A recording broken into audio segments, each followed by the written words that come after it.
everyone, welcome to another Animation Friday, and today I thought it would be interesting to discuss animation that revolves around inanimate objects or things that we wouldn't really necessarily think of really coming to life. This is going to include in particular one film as well as two shorts. There wasn't a whole lot that I could actually find when it comes to this particular area within animation, unfortunately. I don't know if it's because there's just not really a whole huge appeal for these kinds of objects, or if children associate more with animals, because again, animation is largely more of a demographically for children. But I think I came up with a few that I think are relatively strong in how they execute themselves. So I'm going to briefly discuss them today and kind of give you a sense of what they are about. Now, the first and foremost one that I think everybody thinks of when associating with inanimate objects coming to life and having it be that sort of centerpiece of the film, they think of the Brave Little Toaster. Yes, this one. This one came out, I believe, in the 90s or 80s. I almost want to say it's probably within the 90s. But basically, it revolves around all of these appliances, including a toaster, who is really the main character of the story, going on an adventure to reunite with their master, because their master moved, and apparently his parents probably forgot these appliances. And the appliances include a vacuum, a toaster, like I mentioned, a blanket, a radio, and a lamp as well. So I believe there's 5 total, if I'm not mistaken. And they all have their sort of, unique personality associated with them, and it sort of kind of makes sense. The blanket is very, is the most childlike of the bunch, and very just innocent and, kind of shy, and what we would kind of associate with the feelings that we get from a blanket, because the blanket is very kind and soft and doesn't really have any edges to him. Or her, I believe. I'm not sure. I always get confused if it's supposed to be a girl or a boy blanket, but gender aside, again, you automatically know what that particular object's personality is just by having the scenes of the particular objects together and how they work off each other. So the blanket is the blanket from its personality. The vacuum is a personality, especially when the blanket is probably the more grumpier of the bunch and is kind of like the old man of the entire group. And the Brave Little Toaster is sort of the leader, because she, I guess, because I think it's a she, I'm not sure, is the person who drives everybody forward, and while at the same time offers kind of a sort of, I guess, motherly affection, because I almost want to say the toaster is a girl. But that's sort of the nature of how it tries to set up with certain characters. And the radio has a lively personality, the lamp is very resourceful. So again, they all offer something to the table to this group of appliances. So and for a concept that revolves around these kinds of random appliances, you would think that it doesn't ultimately execute itself all that well, but I think that is definitely far from it, because this film, I think, presents itself in a very powerful and yet sort of strange way that I think ultimately ends up working, especially when you are trying to bring these appliances to life. And you see that within their misadventures too, and there's a lot of creepy moments within this film. I remember being creeped out by this movie when I was a kid. The clown really, that clown scene, it just, ooh, it gives me chills. It's definitely not rainbows and sunshines all the way through with this one. It has a lot of things um, that come up that sort of reflect onto the mood it's trying to present, um, along with the sort of bizarre nature that surrounds the film. And there's a lot of eerie moments. Even within the beginning, you feel that there's this sort of dark undertone to it. And it's largely presented throughout the film, and you'll sort of see this as it goes on through its plot. And there's also very strange scenarios that end up taking place, which you will see within the film, and it's basically all through their adventures and what they ultimately end up finding along the way as they go to try to find where their master is. So it's kind of like maybe Toy Story in a sense. I'm sure Toy Story probably borrowed some ideas from this film, especially considering the fact that it is about, this group of people trying to go back to the one person that's supposed to be, in charge of them, or supposed to really love and take care of them. And we saw this with the first Toy Story with Buzz and Woody trying to get back to Andy.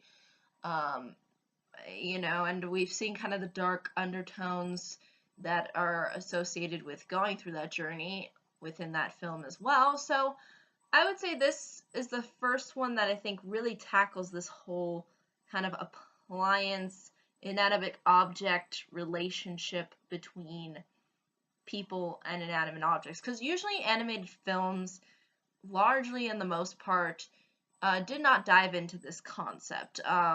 This wasn't something that was largely presented. Sure, it was in snippets of shorts, obviously within the Disney Silly Symphonies, we saw toys coming back to life, inanimate objects being sort of the center of attention at certain points, but we never saw it in a film. And this was one of the first ones to do it, really. It was the first to take that kind of chance and do it differently than what one would expect. One would expect maybe toys or something like that, but no, it's all inanimate appliances that we use.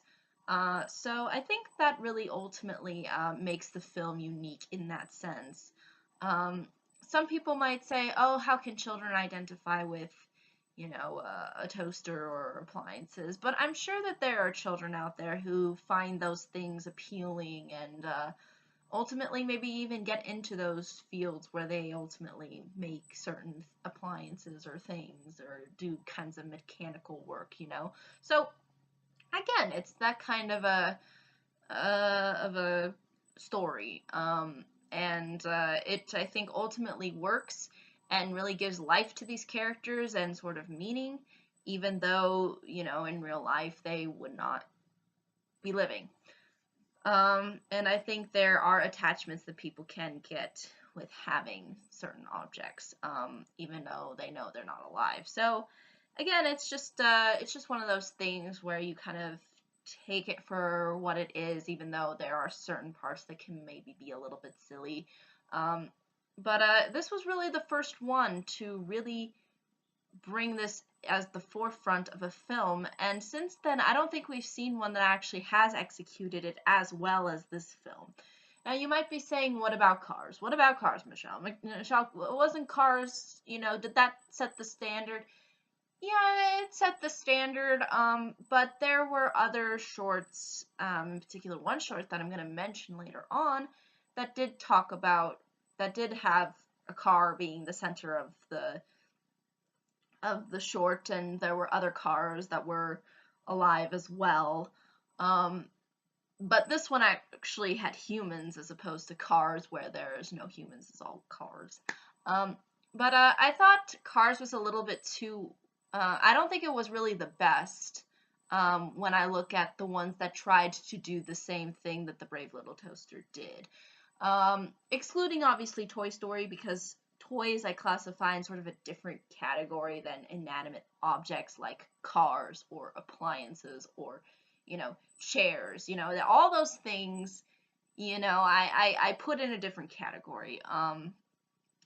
So really though, with Cars, I just think that it was an okay film. It wasn't the one that stood out to me, or I think took the most chances as the Brave Little Toaster did. So therefore I actually think the Brave Little Toaster in some respects is actually a little bit stronger as a film. So again, you can kind of take that for what it's worth, but I'm not going to be mentioning Cars because I already talked about Cars being kind of overrated and, kind of used as a marketing gimmick, and the Brave Little Toaster didn't do that.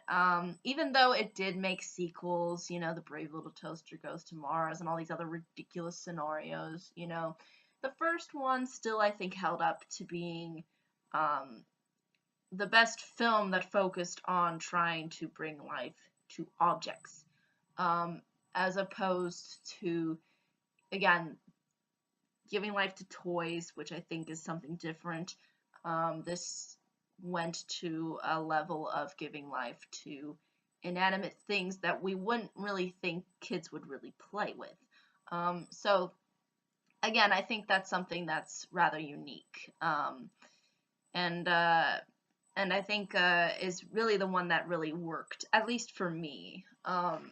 So yeah, I think that's really ultimately all I can say about the Brave Little Toaster film, as a film that did well with executing that aspect and that concept that was sort of brought up within animation. Now, another short that I want to briefly address came out a long time before the Brave Little Toaster did, and that is The Little House. That came out for Disney in 1952, I believe.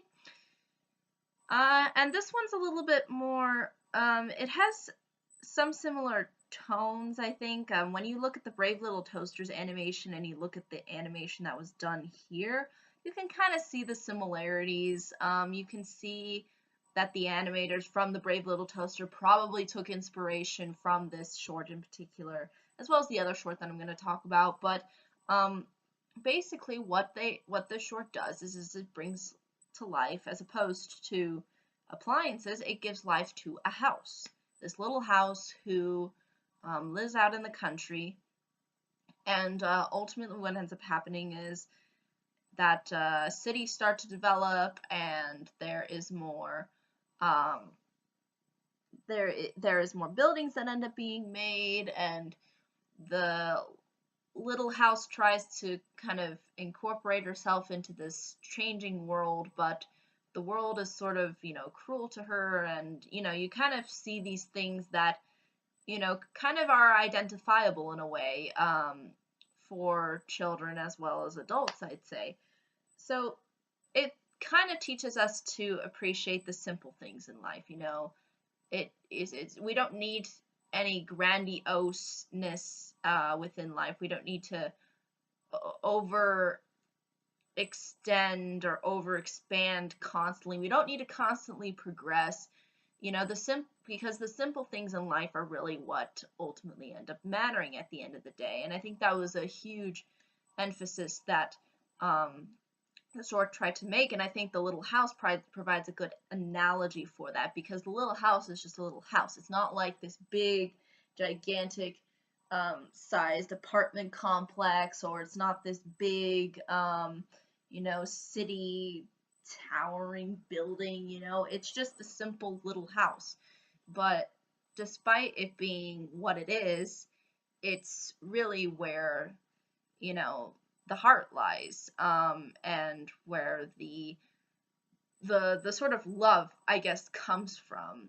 And they provide this kind of great analogy within the short, where the little house is she's surrounded by all of these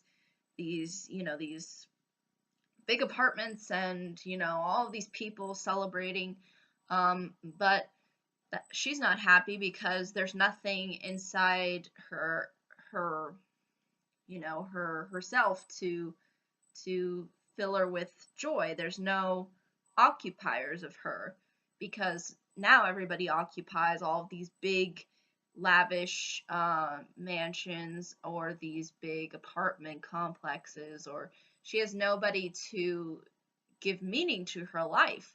So it provides a really great understanding of how ultimately to find peace and happiness, it's within the little things, because the little things create the biggest amount of heart. Um, and that's really, I think, ultimately the message of this short. But I'm sure there's a lot of other concepts you can get out of it. But I think doing it in the sense of putting in a inanimate object, I think, really works for this short. Um, and there's also a sense, even though there's a lot of tragedy that sort of ends up happening within the short, there's still a lot of hope and a sort of resurgence of happiness too, as well, because we see how she ultimately, gets put into a better place. But again, it's kind of it's just a great way of showcasing a message, I think, and a good way of presenting to children as well as adults that that no matter how things change in our society, the important thing is that we remain true to true um, the true simple things that really give us a sense of happiness. That's what I think really was behind this short, and I think it did a good job of executing this kind of analogy by having the main character be an inanimate object, a house. So ultimately, I think it works really well as a result. Now, the last one I wanted to mention is probably the closest one to Cars, and that is Susie the Car. Both of these, by the way, both of these shorts are not only done by Disney, but narrated by Winnie the Pooh, which I find pretty cool. But the theme of this one is sort of a little bit different from the Little House short, because the focus is on Susie the car. But I think it provides a good analogy of a person, as opposed to the Little House, who sort of represents kind of like human emotions um, or supposed to represent kind of the theme of the short. Susie sort of represents a human being, because as you see through the car starts out young, um, sweet, youthful, beautiful, and then eventually she gets worn out as she's driven by all of these different people that she ends up being sold to, and you sort of seeing her getting worn down. She actually gets um, carjacked at one point. um, but and again, this plays into the idea that all other cars and all other kinds of transportation vehicles can talk, but there's human beings still. So it's kind of like Cars, but not really. But I'm sure Cars probably drew some inspiration from this. It wouldn't surprise me, especially the way they give Susie those really big eyes. And but basically, she really does get worn to her ends. But again, you sort of see the hope that sort of is built once once the short sort of ends. But it's nice to see that there's this kind of of a struggle that she goes through, and it at the end of the day gives you a feeling of that no matter what ends up happening, just as long as you just keep going and just don't give up, then that's really ultimately all that matters. And sometimes that ultimately may not work for some, but I think it's a good way of showcasing the various kinds of highs and lows that people sort of go through as they're, going through life. And I think a lot of people can identify with cars maybe in that respect. I'm not sure because I think a lot of the times people who really enjoy cars, they treat it like a child, like a living thing, even though it's not a living thing. um, and I think cars in particular are ones that really boys identify with. Um, but it's a very cute short that highlights this very interesting point um, that I think really works for a Disney short and is I think definitely one of the better ones that came out during the 50s. So uh, again, and it's all through an object as opposed to an animal or to a human being character. But I think these three are very interesting and are definitely worthy of exploration if you're interested. I'll be sure to put the Disney shorts below. I don't believe the Brave Little Toaster is available uh, uh, by my own means of finding, but I'm sure you could find it on Google or something um, to watch for your enjoyment if you've not seen it, or if you would like to revisit your childhood and watch The Brave Little Toaster. But I think that's really ultimately all I can say about this particular um, part of this video for today. But if there are any questions, comments, concerns, I'd be more than happy to answer them. Thank you so much for watching. I hope you all have a pleasant day, week, month, and year. And I hope to see you all in the next video. Take care. Bye-bye.